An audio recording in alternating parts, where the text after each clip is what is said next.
self-trained.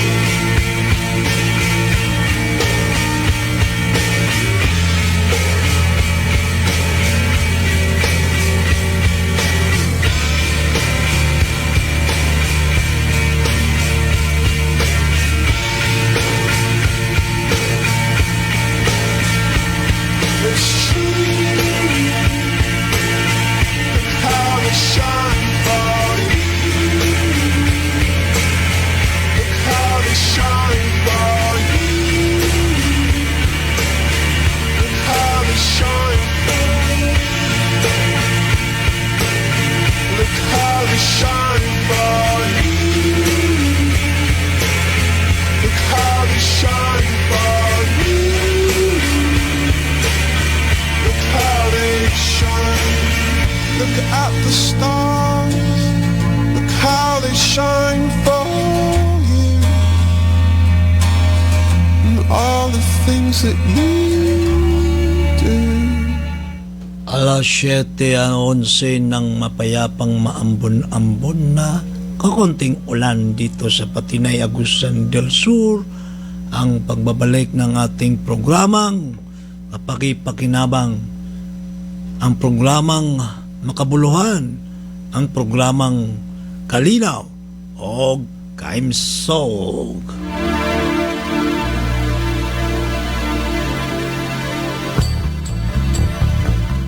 Petsa 3 ng Martes ng buwan ng Marso 2026 na taon na tuwig. Ang inyong pagbabalik, ang inyong prinsipeng manggagamot. Maayong gabi sa mong tanan na mga aksonon.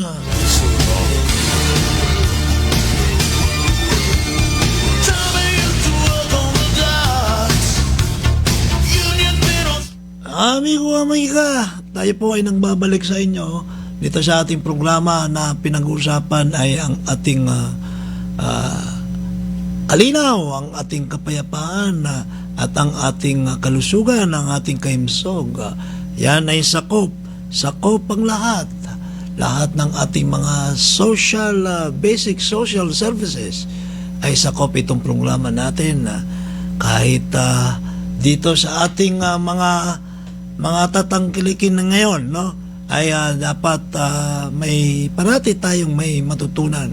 Sa binabati ko ang ating mga kaigsunan dyan sa mga karindere hanggang ngayon ay nakabukas sa mga bus terminal, mga vendors dyan at saka mga kainan dyan, no? Kung saan 24 hours na sila ay naghanap buhay dito sa mga lahat ng biyahera na dumadaan na hagilap ng ating DXGP 89.7 FM Magusong Radio. Naririnig ang tinig natin dyan na lahat ng ating mga kababayan, mga kaigsunan dyan na nanonood sa Gemstar Cable TV, na lalo na dyan sa mga naghahaponan ngayon.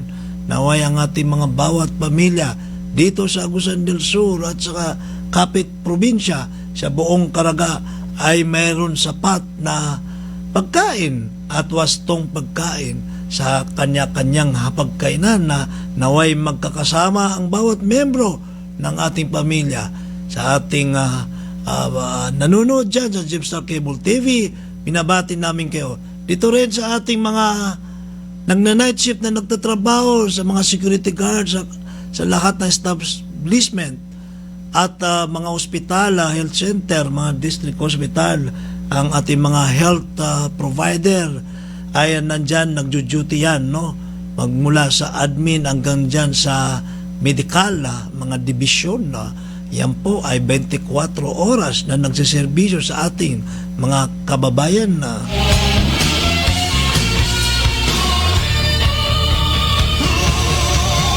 Mga kaigsunan na binabati namin kayo dito sa ating mga bulubundok, mga dalampasigan, mga mangingisda, mga magsasaka dito sa Caraga, ay binabati namin kayo.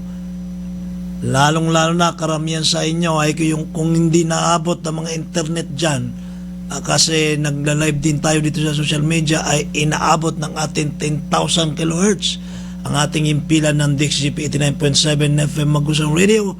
Kayo ay nakikinig ngayon sa ating radio station na naway kahit gabi, lalo na dyan sa mga mangingisda, no, kung saan paggabi ay mas piniprefer nila na nangingisda paggabi kasi hindi nakakita yung mga isda. Marami silang naaani pag sa gabi. Ayan, dyan sa dalampasigan ng Surigao del Sur, Surigao del Norte, Agusan del Norte, pati dyan sa Dinagat Island, no? Marami po tayong mga kababayan dyan na mga mangingisda.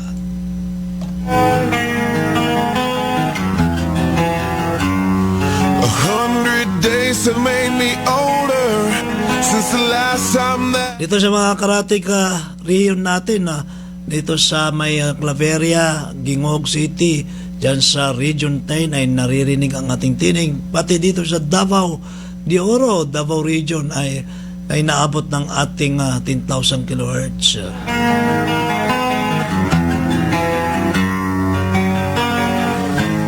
but all the miles that separate.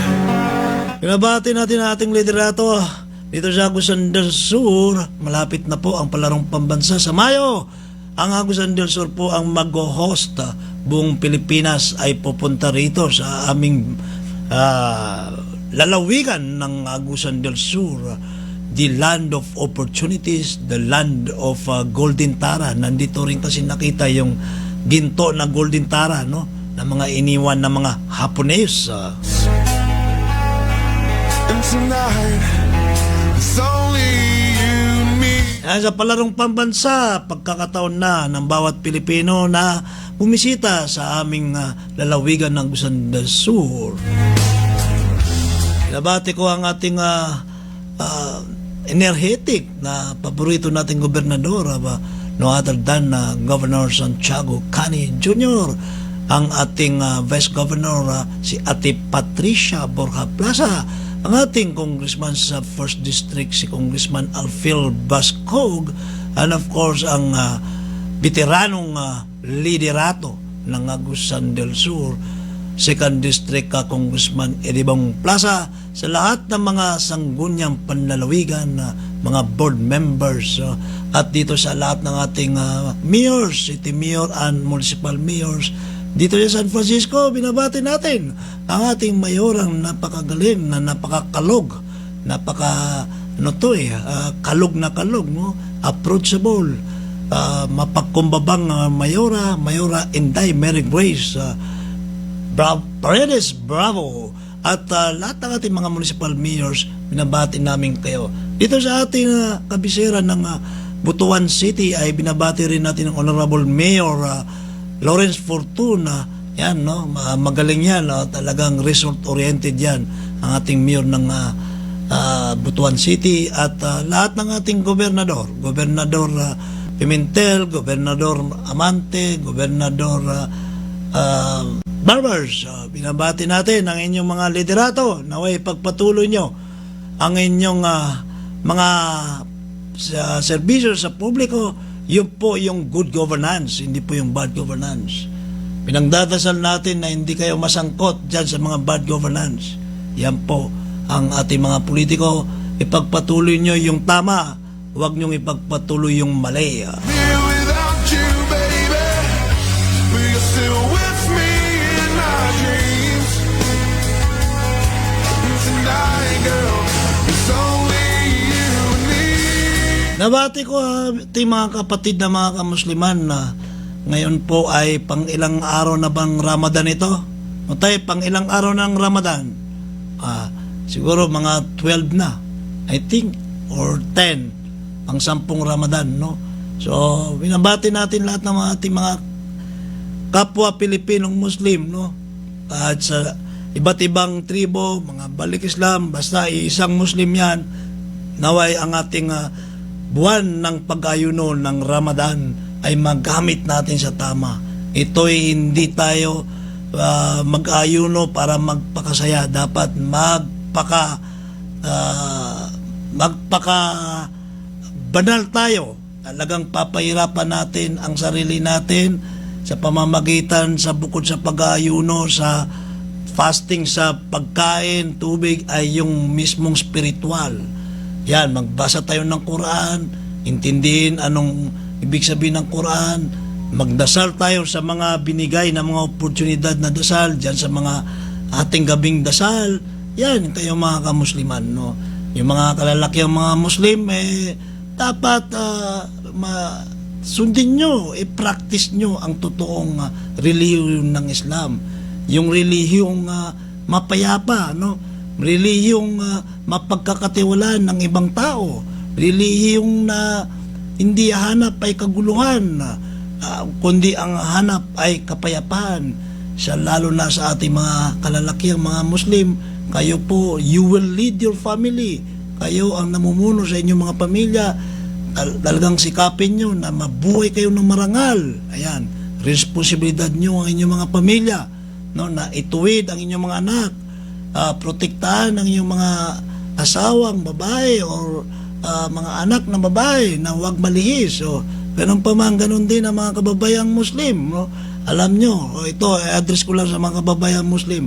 Alam nyo na pag ikaw ay inaangkin mong Muslim kang babae, ay talagang dapat nandoon sa inyo yung modesty.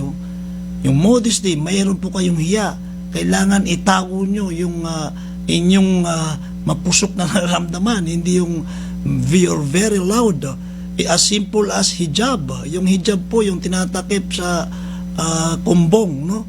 Sa buhok. At saka siyempre yung pananamit ay hindi talagang ipapakita mo yung ano mo, yung balat mo. Yan po ang totoong Muslim. Kung ikaw ay Muslim, ay nakikinig na babae na hindi mo ina-affirm itong sinasabi ko, wag mong sabihin Muslim ka. Simpleng kumbong lang, simpleng hijab lang, hindi mo magawa. Yan po ay sinyalis na yung paniniwala bilang Muslim ay hindi po nakaayon sa paniniwala ng Islam. Ayan, so dito pa lang sa Ramadan, dapat matutunan natin yan. Hindi po puro kasiyahan dyan. Dapat training ground. Training po tayo tuwing Ramadan, no? Nagpipigil tayo, mahabang pasensya natin para after Ramadan, ayan, after Ramadan, ipagpapatuloy natin anong natutunan natin sa Ramadan. Yan, yung 5 beses magsala, magdasal. Kayo aming mga kapatid na kakristyanuhan, pag nakita nyo po sa mga Muslim na hindi yan nagdadasal, ay wag nyo pagkatiwalaan yan, no? Yun, pasensya na, yun, ganito ako magsalita. Kasi talaga ang Muslim, talagang nagdarasal ng 5 beses yan. Ganyan, no? Hindi tayo gusto maging perfect, pero ganun talaga, obligado po kami na magdasal ng 5 beses sa isang araw, yung sala. Ayan, no? So, iyan na pinaka-basic para masabi mong you're claiming that you're Muslim. But if you're claiming that you're Muslim, but you're not performing the salah, the 5 times prayer, in different fixed period of time, ay wag. Nakakahiya ka. Wag na wag mong sabihin na ikaw ay talagang naniniwala sa mga katuruan ng Islam. We built this city on rock and roll. Built this city. We built this city on rock and roll. At least binibigyan ko ng mga idea ang ating mga kapatid na mga kakristyanuhan o hindi Muslim na ang Muslim talaga ay hindi po nakakatakot. Ang Muslim ay isang banal na tao, no? Isang tao, isang mga sektor ng mga tao na mapagkakatiwalaan, no? Kasi nga po talagang yung pagpa-practice namin sa aming religion ay talagang stricto, no? Napaka-stricto po, no? So obligado po sa amin yung mga kautusan ng Allah Subhanahu wa Ta'ala at saka yung mga pamamaraan ng ating propetang Muhammad, peace be upon him. Ayan na.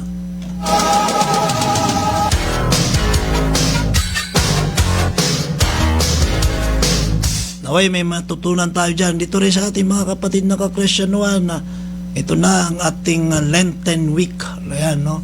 Ang ating Holy Week. sana may ipagpatuloy din ang mga katuruan ng kakristyanuhan para naniniwala tayo na lahat ng nagtatayo ng mga religion bilang isang Muslim, hindi porke naniwala ko sa inyo ay pinaniwalaan ko lahat. Ang sinabi ko, naniwala ko na lahat yan, ang mga reliyon yan, ay ang gusto ay kabutihan, ang hangad ay kabutihan. Yun, no? So yan ang pinaka-importante nating malaman, na hindi tayo magkakaibang reliyon para lang magtuturuan, magsisihan. Hindi po, bawat isang tao may karapatan i-practice ang kanyang relihiyon. May kalayaan na pumili siya ng kanyang relihiyon. Yan po ang ating katuruan. So sa lahat ng ating napakaswerte, kasi magkasabay na po ang Ramadan at saka Holy Week, ito ay pagkakataon na mag-reflect ang bawat Pilipino sa Diyos, spiritual, para tayo ay maka-charge, no? Yan, yung charge parang baterya yan, para ipagpatuloy natin ang ating mga matuwid at marangal na paghahatak sa buhay. They call us irresponsible. Write us off the page. Pinabati ko pala ang ating mga pasyente, ng brothers and ates na nanonood ngayon sa DOH DTRC ADS. Nandyan sila ngayon sa Jimstar Cable TV, nanonood sa atin. Kayo mga brothers and ates, at saka sa mga ACV aftercare program, at saka patient natin sa outpatient services na nasa kanya-kanyang bahay, kung kayo ay nanonood o nakikinig sa radyo, ay ipagpatuloy nyo ang inyong pagbabago. Nandyan ang palasyo ng pagbabago. Sana dumami pa tayo. Tama-tama, last week galing po ako sa Manila, dyan sa Central Office, yung technical review na lahat ng 23 ata o 24 na treatment and rehabilitation center ng national government. Yan po ay talagang isa lang ang adikain natin dyan para lang mapagserbisyuhan ang ating mga kababayan na nalulun sa bisyo, nalulun sa droga, para makabalik sila sa kanilang mga taanan, sa kanilang mga komunidad, na maging produkto at responsibilidad na Pilipino. Two walk guitars. Don't tell us you need us. 'Cause we're the simple fools looking for America, calling through your schools. Looking out over that Golden Gate Bridge on another gorgeous sunny Saturday. Mga kaigsunan, na binabati na rin natin ang nagpapa-shoutout si Boss CN, watching from Indonesia. Meron tayong mga kababayan na nasa Indonesia, no? Ito yung mga sina Amumuay, Boss CN Agaton, si Sak Maestro, pa-shoutout po Bro Alfahad Navarro from Davao. Ayun, nasa Davao City si Sak Maestro, si Bro Alfahad Navarro. Francis Excel Tihada, good evening Doc, please paki-shoutout ko kay Brother El Mark Pagas o Brother Mark Chester. Padayon na ako sa inyong pagbag-o ang pulang kanunay sa Ginoo. God bless all from Brother John Francis. Ayan, binabati kayo ni Brother John Francis, no? At si Jamira Lagintab Makabangon, magandang gabi sa lahat ng mga nanonood dito sa Agusan del Sur, lalo na sa San Franz. Ayan, ang masayay nating kababayan si Jamira. Kay Mark, good evening Doc Prince, shout out sa tanan atis and brothers, shout out Brother Dem Matias, Brother George Galila, Small Bro JRP, Brother J Taray, shout out sa tanan ACP brothers and atis, and to all staff and house parent on duties, avid fan and listener here watching from Tago, Surigao del Sur, from Brother Joel Mark. God bless and let's all stay clean and sober. I love it, no? I love it. Ayan, yan ang nagpapalakas sa atin, no? Talagang kung parati na lang ganyan ang naririnig ko sa inyo, nakikita ko sa inyo na nagre-recover kayo, na patuloy na nagre-recover, lalo tayong nasisiyahan. Nawawala ang ating pagod. Yan, no? Brother Mark, patuloy ang inyong recovery, no? Nakakatuwa, no? Shout out to all aunties and brothers from Flor Fernandez. Ayan. Good evening, Doc Prince. Sir TV watching from Hubang, San Francisco. Shout out sa tanan brother ug ate. Special kay brother J Taray. We love you always from Mama Laga. From Esther Estrada. Ayan, no? Shout out po sa Amiras Eatery from Mark. Ayan. Mga nanonood sa atin dyan, no, nakikinig sa Amiras Eatery. Good evening, Doc Prince. Pa-shout out po kay Rema Jean Bautista Busa. Si Rema Jean Bautista Busa. Ayan. Si Amador Limar. Pagpatuloy nyo, recovery is a lifetime. Ayan. Hindi tuloy maintindihan ng mga taga-PhilHealth nung last week na nakausap ko sila. So, bago pa man, mayroon pa. Baka may makalimutan pa tayo. Magtampo. Alisa Marie Lapid de la Serna. Maayong gabi, Doc Prince. Kumusta? Mi kay Brother George. Padayon lang gihapon siya sa pag-recover. Narami naghulat niya. Apo og dasig lang sa Ginoo. God bless. From Bennett and family. Ayan, from Alisa Marie Lapid de la Serna. Ayan, no? Nakakatuwa, no? Nakakatuwa. Natutuwa tayo. Sana ipagpatuloy ang ating mga pagbabago.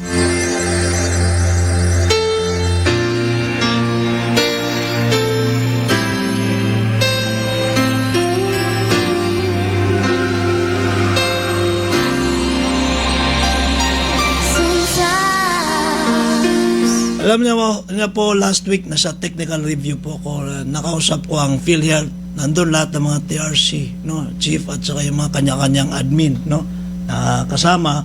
Yan, no. So sinabi natin doon na hindi lang maintindihan, no. Pero pinaintindi natin sa pinakamaiksing brief, no. Kasi hinihingi natin, ginrab natin opportunity sa PhilHealth, yung kasi po ang ating facility, ang DOH-DTRC-EDS ay PhilHealth accredited ng YACAP sa detox, no? So may mga claims po tayo, nag-uumpisa na po yung ating magandang sistema na sa more makakatulong ang PhilHealth, no? So patuloy yan na mga claims tayo tulad ng mga hospital. So din-discuss natin doon na actually nung sa open forum po, talagang that I don't want to argue. I mean, nami-misinterpret nila ako eh. I'm not into argument. I'm not arguing. I'm lobbying. I'm a lobbyist. So, doon sa open forum na yon, kasi nga, technical review, and of course, yung nag-lead sa amin si Undersecretary Maestral. Magaling yan, si Yusek Maestral, no? And buti naman ay dumating sa amin ang ating buting Secretary Herbosa at pinakinggan kami, which is last week ay malaking bagay po yun, no? Advantage po kasi napakinggan niya ang lahat ng rehabilitation center. Kulang sa budget, sinabi ko talaga doon, no? Mga kababayan, no? Yun nga, yung iba na may misinterpret tayo, na nag-argue tayo. Tulad nung mga sinabi natin na titiritsan, what for ang budget? I mean, what for ang open forum kung hindi mo sasabihin ng mga problema? Kaya nga open yun eh. And natutuwa tayo kasi si Yusek Maestral, siyang may hawak ng lahat ng TRC ngayon, si Undersecretary Maestral, ay talagang alam niya. Kasi naging umawak din siya ng hospital, ng operating facility. So, she knows what she's doing. So, sabi nga niya, kayo ang mas nakakalam dyan kasi nga, we are talking about the person use drugs dito sa mga recovery rehabilitation program. So, malaki pagkakaiba sa hospital, pero yet we're still operating facility. So, kinukulang talaga kami sa budget. Dati pa. So, nandun naman si Secretary Herbosa, sabi niya, hanapan natin ng paraan. Nandyan naman ang MAIFE, no? Na, ang MAIFE talaga, yan ang nakakatulong para makasurvive kami. Yun nga lang, lalong bumababa, lalong lumilit ang binibigay sa amin kasi lahat sa ospital. Which is mali po yun, napabayaan ng rehab, no? So, nagsabi tayo doon, unang-una, ako po ay relevant. No? I'm always relevant. And I'm avoiding myself to be an irrelevant. Yan ang sinasabi natin, no? Kasi may sense ang sinasabi natin. Naglalabi tayo.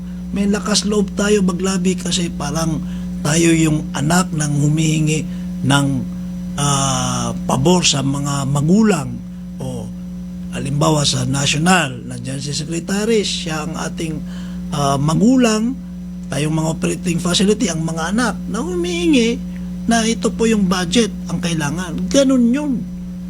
Hindi nagmamalakas loob ka para lang may masabi ka. No, we are always relevant. And good thing, na-address natin yung tungkol sa budget, kulang. Yung tungkol sa plantilla position, which is dati nyo pa naririnig sa akin dyan. Kahit nung previous administration kay Duterte, no, administration. Kasi nga, bago yung institution natin, bukod sa bago, alos lahat ng rehabilitation center ng government ay bago rin. At di mo maalis na may stigma na mas pinapriority ang hospital.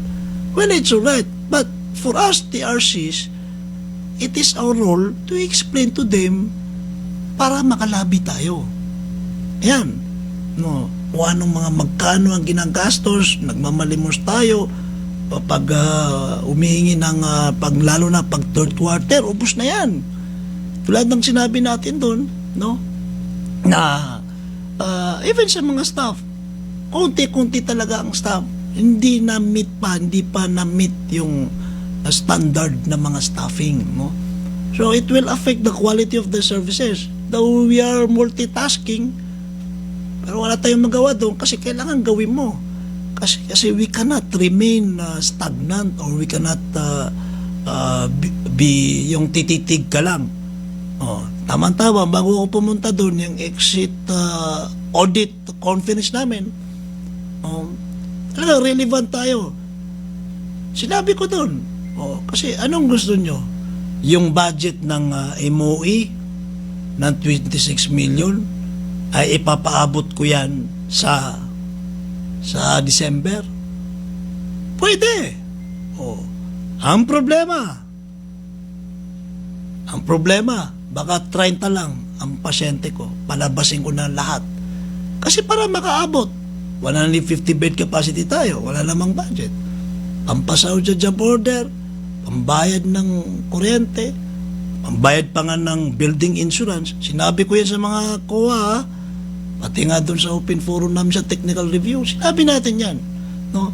Kasi alos lahat ng rehabilitation center, ganun din. So, ganun yun. So, hindi pwede. Kung ganun, so nasaan na? As I've said many times, public service is depend on the public demand. 100 days to make. What is the demand of the public? The government will serve. Older since the last time that I saw your pretty face. Nakalain po tayo. Even sa civil service, nandyan yung compassionate. Kaya nga public servant tayo, lumalagpas tayo sa oras. Yung dapat na isaud sa atin ay sobra-sobra pa. Ang Dangerous Drug Board, si Yusek Earl Saavedra, nandun din. So naglabi rin tayo, open naman sa kanya, na kami rin po ay volunteer na Dangerous Drug Board representative, na supposedly that is another task. Sabi ko, sana magbigay kayo kasi narinig natin, may 2 billions dyan sa DDB. Kahit konti-konti, no, na pang job order natin, ma-separate natin ng DDB representative. Or sabi nga ni Yusek Earl, per dime. Kasi that is another task, no? That is not our mandate. And yet, kailangan natin gawin yun. Because that is the demand of the public.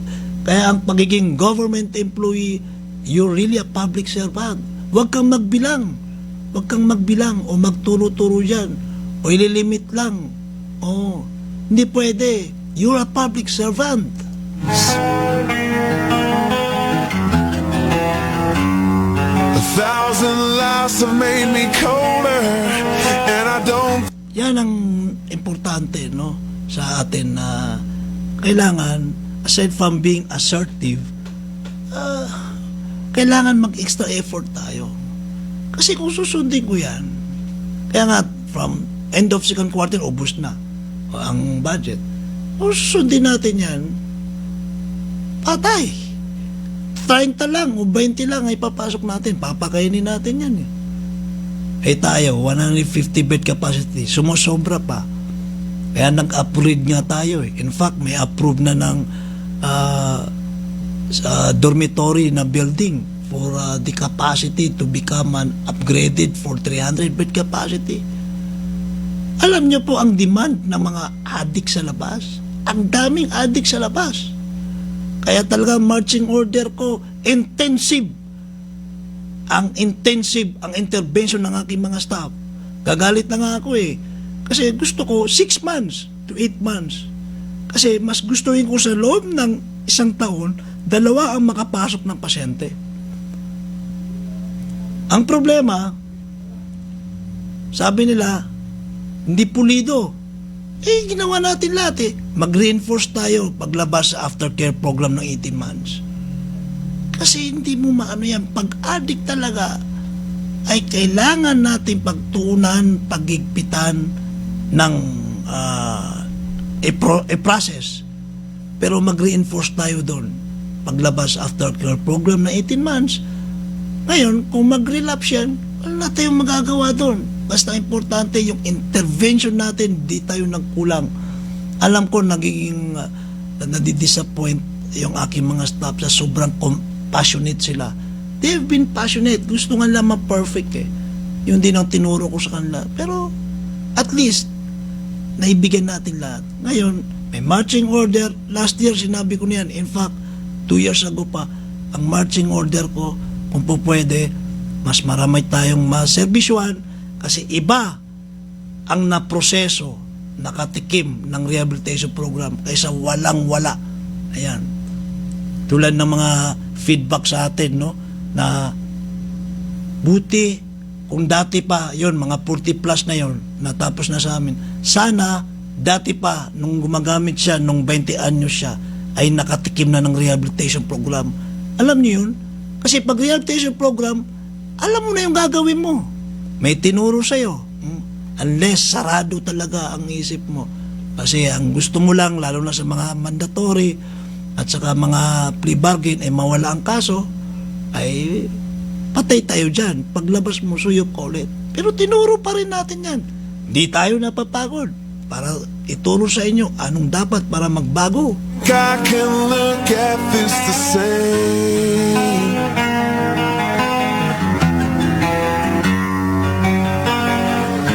But all the miles that separate, they disappear now when I'm dreaming of your face. I'm here without you, baby, but you're still. Alam nyo, nung open forum, yung technical review, talagang nag-explain tayo doon. Tumatas lang boses ko kasi ganyan talaga. Tayo mga broadcaster, mataas ang boses. So, pinapaintindi natin para magkaroon ng solusyon. No? So, hopefully, no, yun, timing talagang buti na lang pumunta ang ating buting sekretary na Ted Herbosa para pakinggan lahat ng mga dinaday ng mga TRCs. Ayan. So, bibigyan niya ng solusyon, no? Siya ang ating magulang sa kagawaran ng kalusugan. Siya ang ating father. O, sa kanya naman manggagaling yung mga desisyon, no? Na bigyan ng MyFe. Yung MyFe po, yung medical assistance of indigent and financially incapacitated, no? Kasi nakita natin sa mga hospital, 100 million. May 1 billion pa nga eh. Tapos tayo, ang liit. Ngayon lang, na-receive natin 1 million. At pipitagang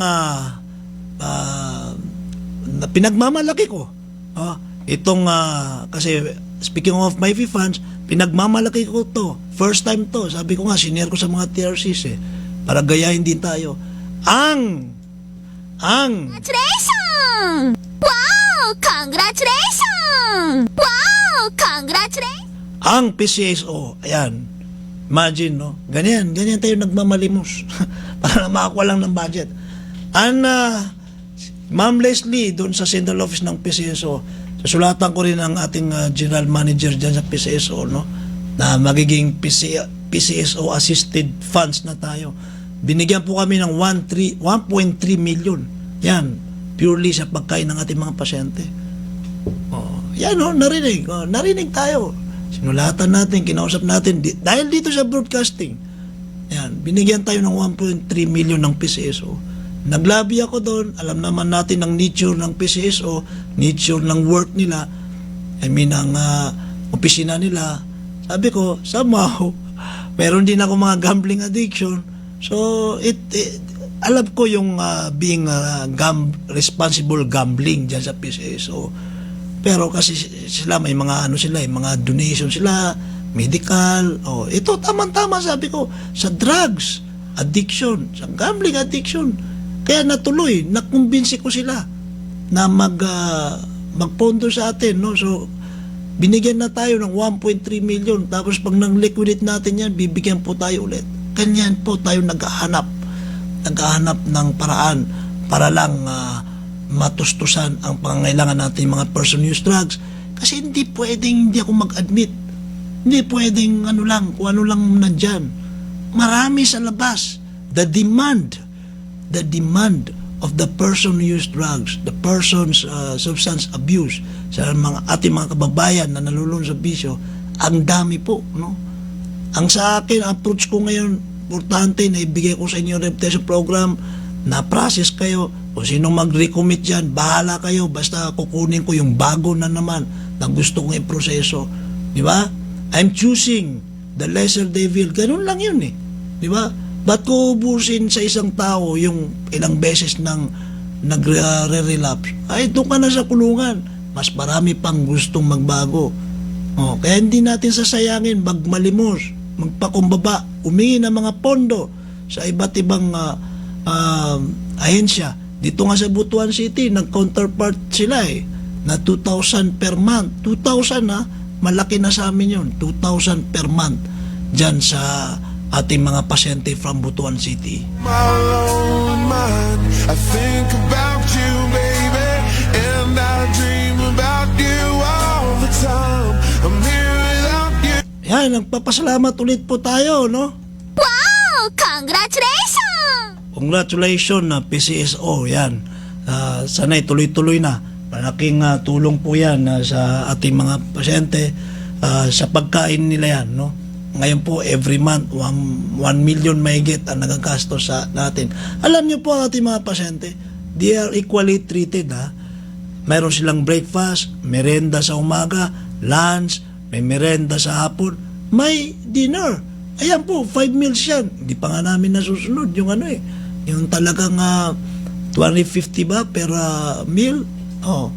Lalo dito sa may kamahalan. Di ba?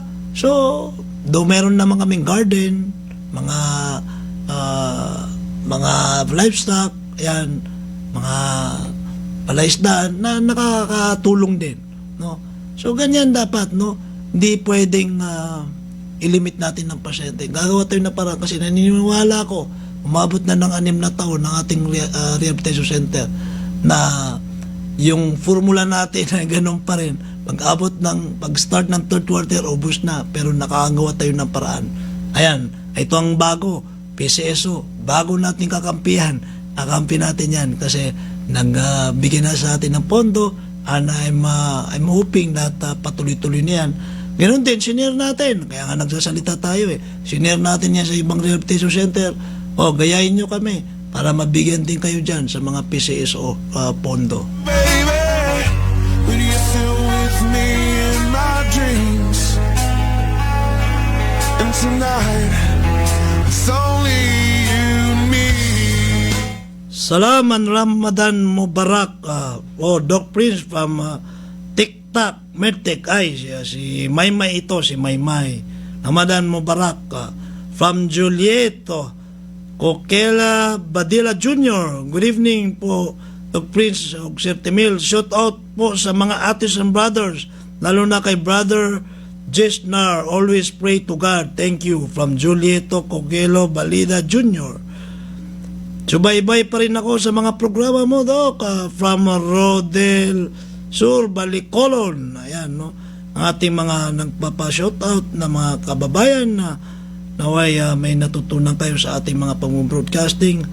Okay, si Psych Mastro, ayan, no? So, nagpapa-shoutout po sila. All the time, I'm here without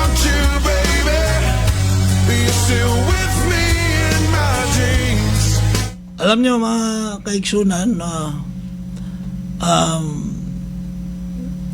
di natin pwedeng kalimutan ang problema natin sa droga. Ngayon, ang dami pong nahuhuli, nakikita natin no, sa balita, social media, kasi hindi natakot eh. Walang, hindi na-intimidate ngayon ang ating mga drug personalities, no? Ibig sabihin, mga merchant na mga durugista, no? So, kasi may pera po dyan. Ito namang mga addict, na talagang target ng ating mga drug personalities, nagtutulak din sila. Kasama po yan, no? Magkasama po yan.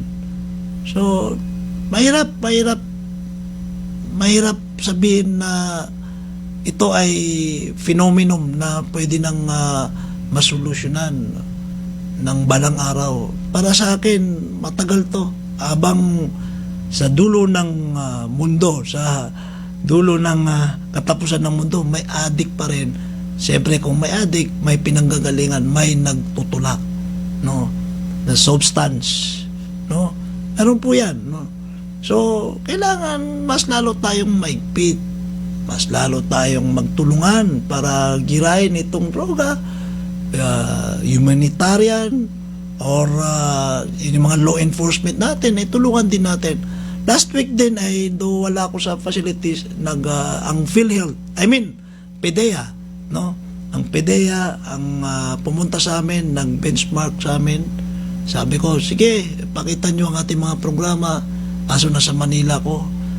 So pumunta ang PDEA, yung taga-national sa PDEA, pumunta. So sa nakikita ko, marami naman nahuli.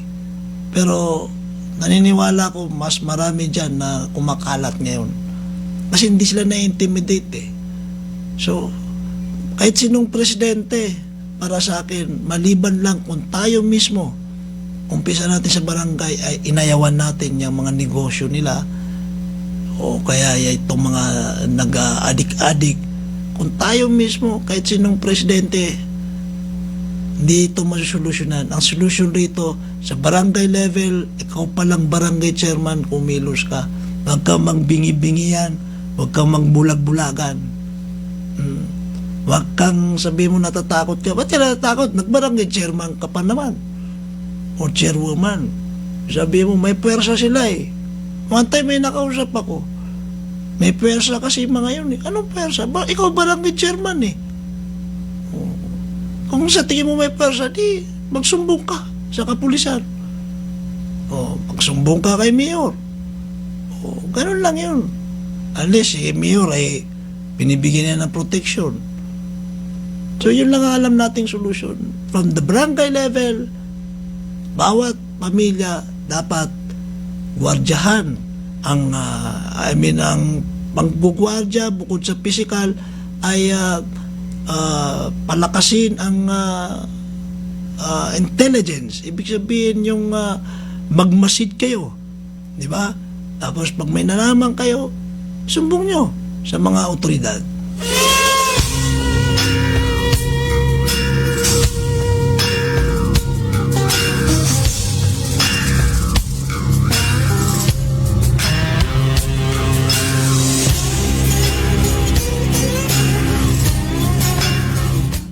Ang droga,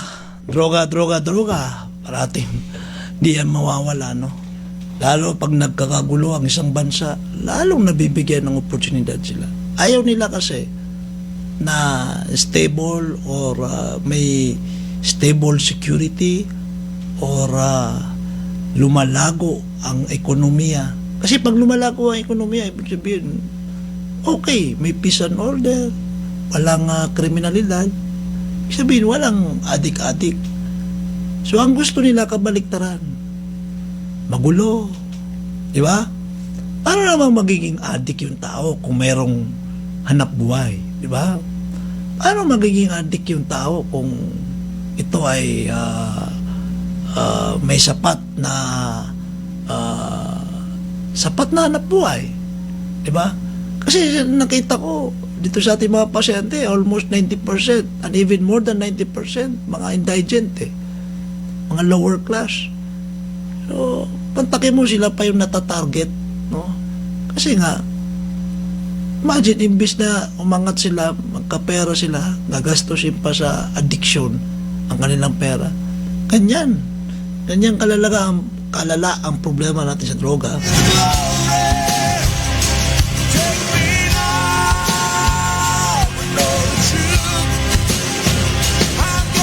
O, nakita nyo yung itong gera ngayon, no? Itong gera sa Iran, Middle East, yung US. O, tingnan mo, bago magkagera, naisabay yung Jeffrey Epstein scandal. Nandyan si na Trump, di ba? Naisinabay yung issue eh. After niyan, nagkagera. Tingnan mo yung Epstein scandal. Drugs.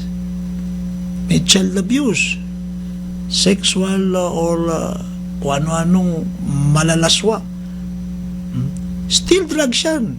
Kasi ang tao, kung walang drugs yan, walang substance yan, ano yan? Matino-tino ka pa ang pag-iisip mo. Kasi nature nating mga tao ay kabutihan. O, pag sinama mo yan ng bisyo, yan. Nasa saturated na ang utak natin. Nakakagawa na tayo ng mga kalaswaan. So, drugs or illicit substance abuse ang nag-i-initiate sa mga arumal-dumal na krimen. Yan, no? Yung Epstein, yan. Nasubrahan yan. Hindi, talagang ganyan ang nila, lifestyle nila. So, syempre, tayo mga Pilipino, ayaw natin yung ganyan, no? Nandiyan pa rin ang ating pagiging traditional. Mayroon pa rin tayong mga kaugalian, mga magagandang, mabubuting asal.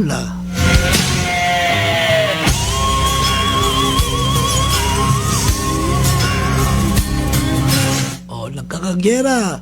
Itong ating mga kababayan na nasa iba't ibang bansa na naapektuhan ng gera, naway kayo ay safe, ligtas. Ang ating gobyerno dapat i-monitor sila. Sana hindi matuloy-tuloy ang gera na yan, kasi kailangan talagang itong mga kababayan nating OFW maging ligtas sila, makauwi sila dito sa Pilipinas. Kasi nga po, marami po tayong mga kababayan na talagang OFW. In fact, nakakatulong sila. Nag-uwi sila rin ng mga pera sa ating bansa para tumaas ang economy natin, no? Yan din ang ating mga advantage, tayo mga Pilipino, na hindi basta-basta bumabagsak ang ekonomiya ng Pilipinas kasi sa ating mga OFW. Though meron na tayong Department of Migrant Workers, nandiyan din ng DFA, sa ating mga kababayan ngayon na nandyan sa mga zone, war zone, or dyan sa mga malalapit sa mga military base, no? We advise na mag-resign na kayo, mahirap na. We cannot detect actually, may namatay na ng Pinay eh. Isa nating kababayan, no? Nung 2 days ago yata, no? Mayroon na, no? So, pagdasal natin sila, naway hindi matuloy-tuloy, kung matuloy man lang ay makaligtas sila, makauwi sila sa Pilipinas na matiwasay at ligtas, na makauwi sa kanilang mga kanya-kanyang pamilya.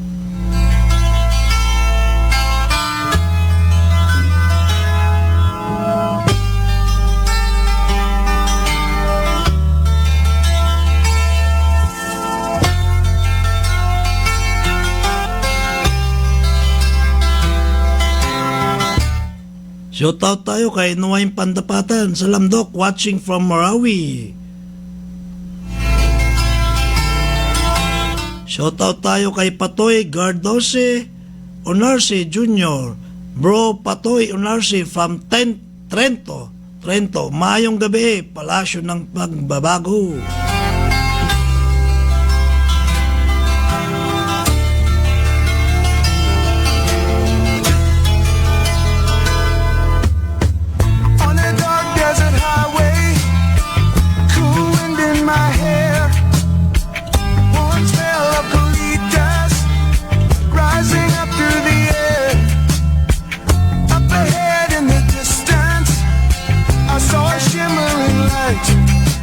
Kaiksuna, inabot tayo ng 1 oras. Naway ang ating mga nag-aayuno, mga kapatid na Muslim ay patuloy ng nag-aayuno, natutunan ng pagtitimpe at i-apply na sa kanilang buhay kahit matapos ng Ramadan. Dito naman sa ating mga kapatid na kakristyanuhan, itong Lenten week ay magbigay sila ng mag-alay sila na sapat na oras sa kanilang spiritual na paniniwala at magkaroon tayo ng spiritual healing at bawat pamilya ay lalong magkaisa, no? Kasi sa panahon ngayon ay maraming factors, no, para nagiging family dysfunction. Isa dyan yung drugs, no? Ang dami, no? Kasi nga po ang aming facility ay behavioral management.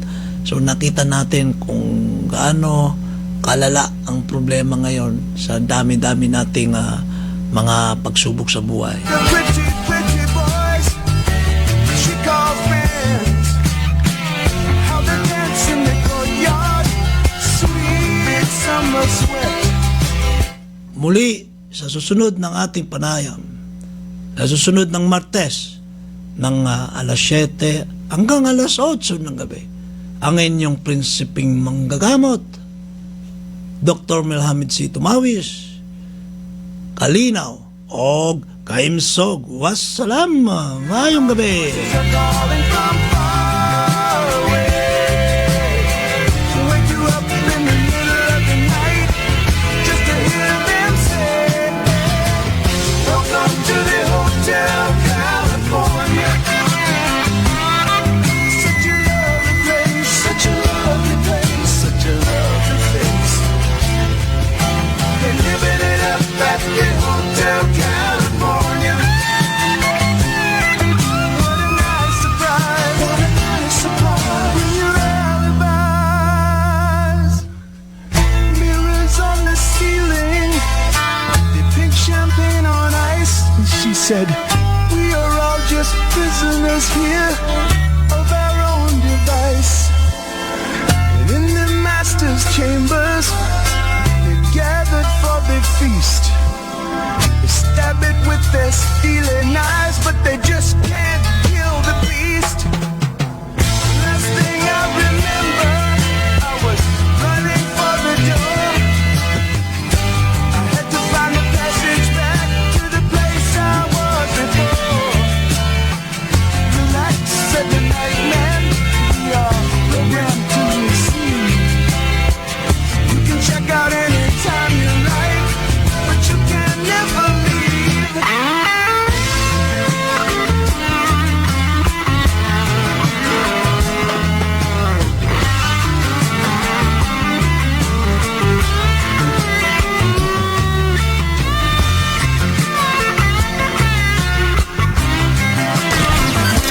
Broadcasting live from Governor V.O. Plaza.